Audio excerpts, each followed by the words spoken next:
He's playing some games, the worst he recalls. He's gonna find out which one sucked the most. The angry video game nerd is here. Oh, he's making a list and checking it twice. He's gonna go home and eat chicken and rice. The angry video game nerd is here. He hates the games that stink. He knows which games to break. He just might even hate them all, 'cause he's mad for sake. You better watch out, don't give these games a try. You better not play them, he's telling you why. The angry video game nerd is here.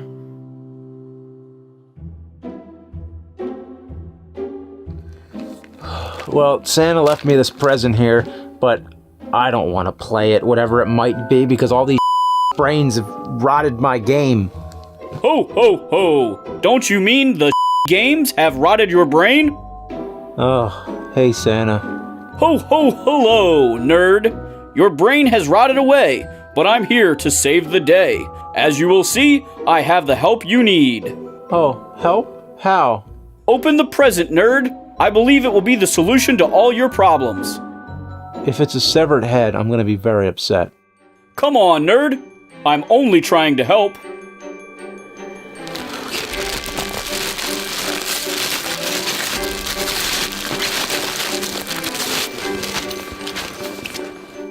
It's, what the hell is it?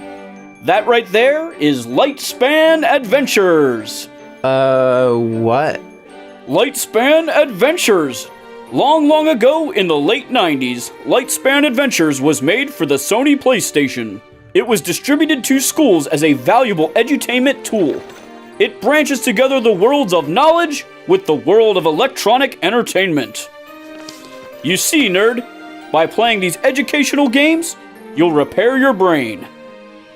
Oh yeah, Santa, thanks. That makes a lot of sense. Use games to fix my brain that's been up by games, you piece of You know what? You can just right off, you sucker mother. Oh, okay. Alright, let's see what kind of you packed in here. Alright. Oh, okay. Huh. A PlayStation. Oh, okay. And then a school textbook? Ho, ho, ho! Merry Christmas, nerd! Alright, let's look this over. A 50-pound box of discs, a workbook, a PlayStation with a bunch of wires. Oh, great. Oh, thanks. An RF adapter, too. Oh, what a tease this is. Imagine getting a free PlayStation from your school, but all you get with it is a bunch of edutainment games. It's like getting to go to an awesome water park for free, but all the water slides are slides. Oh my gosh, look at this. These are only some of the games they made. Lightspan put out more games on the PlayStation than most major game companies. Alright, so I guess I'll just pick something and pop it in. Alright, K9.5 Live in Airedale. It's a game about a bunch of Disney reject dog characters in a lame band. Clicking on the pictures gives you a little info about each character, but trust me, you don't want it. They're annoying as My real name is James Harrison Richards III, but all my friends just call me Rip. I play lead guitar. My guitar, I call it Rover. It's pretty good. But Oh my gosh, I'd rather have a big hairy cow thing take a wet runny poopy in my hearing hole. Ugh, I gotta fix my brain. So you're on your way to play a show in what looks like the most unsafe blimp ever.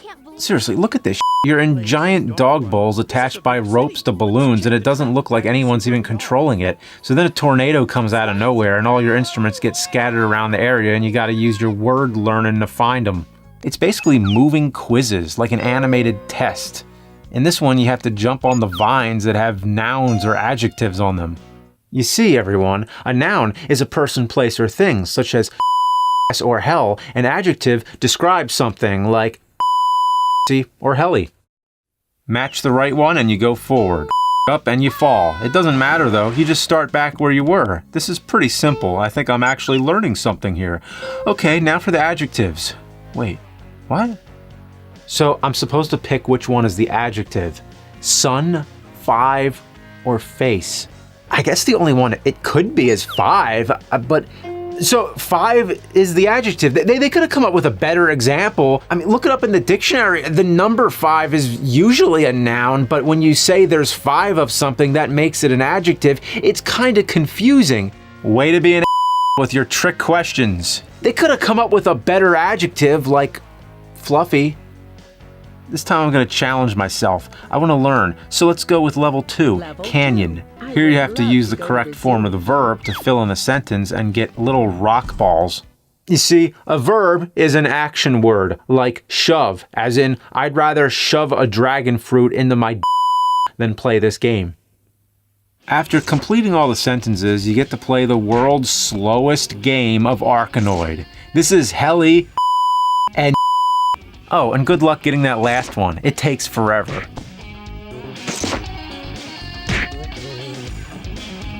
Oh, that's great! After you win, you find a bass guitar made out of human remains. Did he get it by dueling Satan in a rock-off challenge? Huh. He got that bass from Satan, and I got this game from Santa. Makes you think. So, of course, K9.5 sucks doggy. Let's get swinging! Alright, let's try Kazmania. I really gotta say, if there's one thing Lightspan was good at, it was creating the ugliest characters possible. Kaz is a slug girl with a weird inflated head. She must have had part of her brain cut out because her skull's lopsided. Okay, and look at all the friends. I mean, look at them. They look like a bunch of infectious diseases under a microscope. I mean, they're all mismatched and completely unappealing. I mean, I despise them. Their visage brings severe displeasure and mental anguish. I have to admit, these games seem to be helping. I've noticed an increase in mental acuity as well as a more educated lexicon. Maybe I'm getting more smarter and lesser dumber. So this one's a first-person shooter, an SFPS. You run around with some of the most unresponsive controls in history. You lob blue balls at plunger pogo robots. You shoot these kiosks, which makes you answer boring questions. I hate this. I end up just blind guessing. This isn't what learning is supposed to be.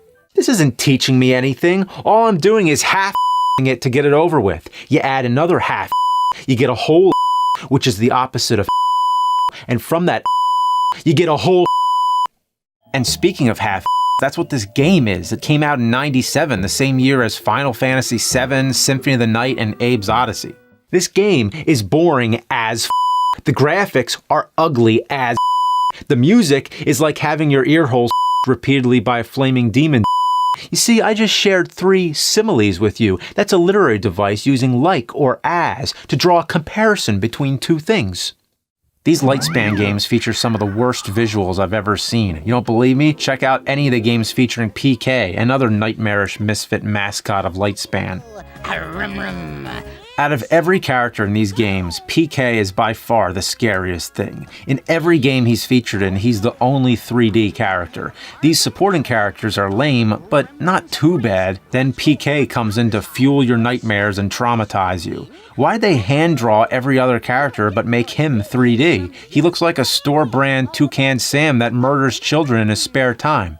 The funniest thing about him is the steady decrease in quality of his animation throughout all the games. In the beginning, it looks like someone tried to spend time working on him, but then they started caring less and less. Here, he's just inserted into a castle and repeats the same few frames of animation. In this game, he's just a still picture with a voiceover and moving eyes. Even the people who created this avian atrocity didn't feel like working on him. Why put him in so many games if the main focus is on these weird side characters anyway? I know I ask this a lot, but what were they thinking? Every game is the same. Answer some questions, watch a cartoon, answer some questions, watch a cartoon, answer some questions, watch a cartoons. I'm putting a stop to this endless cycle. While these games may be the electronic manifestation of bovine and canine fecal matter, I am, however, noticing favorable increases in my linguistic skills. I think it's now time to improve my arithmetic. Monkey cheese pickle. Let's learn some mother math! On the move! So the first weird thing about this game is what happens when you click these music notes. The video plays showing you these fake arcade games. There's Alligator Farm, which is like Donkey Kong. Yeah, you ever play that one? Donkey Kong. Smack 'em and slap 'em? Maybe it's the sequel to Beat 'em and Eat 'em. And then there's prehistoric driving. It looks worse than Desert Bus. You're driving on a white background while the same dinosaur flips out over and over again. Why even have them? They're not even playable games. You know when I say a game is unplayable? Well, these ones you actually can't play. Get ready for Math on the Move. It's the worst in the Lightspan catalog. Choose a category and then either lesson or practice. This game really ups the laziness because it isn't even a game, it's just videos starring the dorkiest geeks of the entire 90s. Hope you enjoy your game. Look at how geeky they are. I mean, look how they're dressed. Not all cool like me. This game looks like the 90s got food poisoning and then hurled into a toilet and then in it and then forgot to flush. There's nothing like a bunch of goofy telling you how to add numbers together as they pretend a spazzing dinosaur's there. Oh, hi. And why do they feature a dinosaur anyway? It makes no sense. Imagine coming home from school and having to actually play this for homework. Wow, could you imagine the conversation on the bus ride to school Monday morning? Some kid's talking about some awesome dinosaur game, Dino Crisis, that he rented from Blockbuster. And then the other kid's like, oh yeah, I played a dinosaur game too. Oh yeah, like what? Like Jurassic Park? No. Primal Rage? No. Oh yeah, you must mean Turok. No, not that. Well, what game was it? Math on the Move? And then everyone laughs at you, including the bus driver. Practice mode is just as pointless. You sit and watch math problems, and they give you the answer. 57. What's this teaching me? That my patience is running thin? This is something that could have been a VHS tape, not a PlayStation game. Oh my god, it's so bad. The PlayStation's soiled, it's unclean, it's broken. I don't even want it in my house anymore.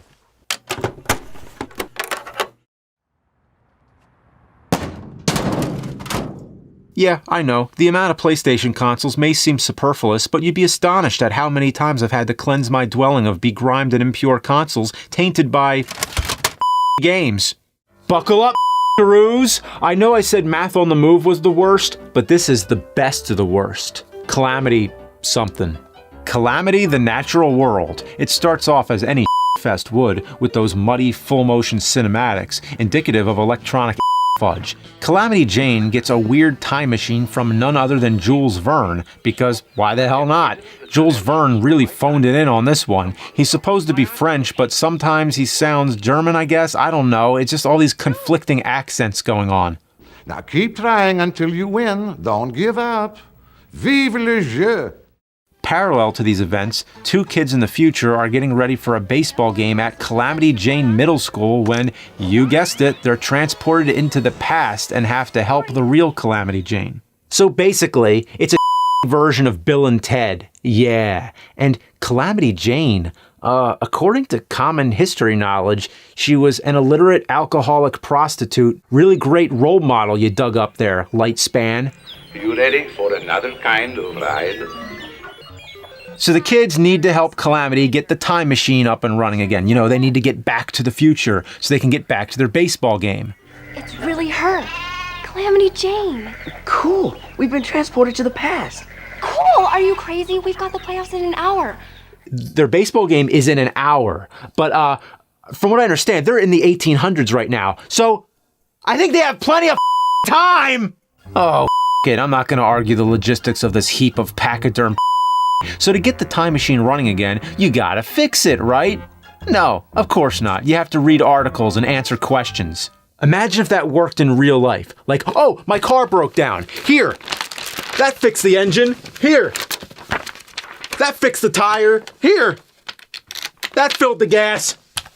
Beep, beep. Let's go. So anyway, the gameplay is as boring as the rest. Read, answer. It's as simple as that. Oh, and Jules Verne is just as bored as us. Go back or quit. And for the love of and all that is look at that wall of text. Oh, this is teaching me a lot. This is teaching me how to scroll down.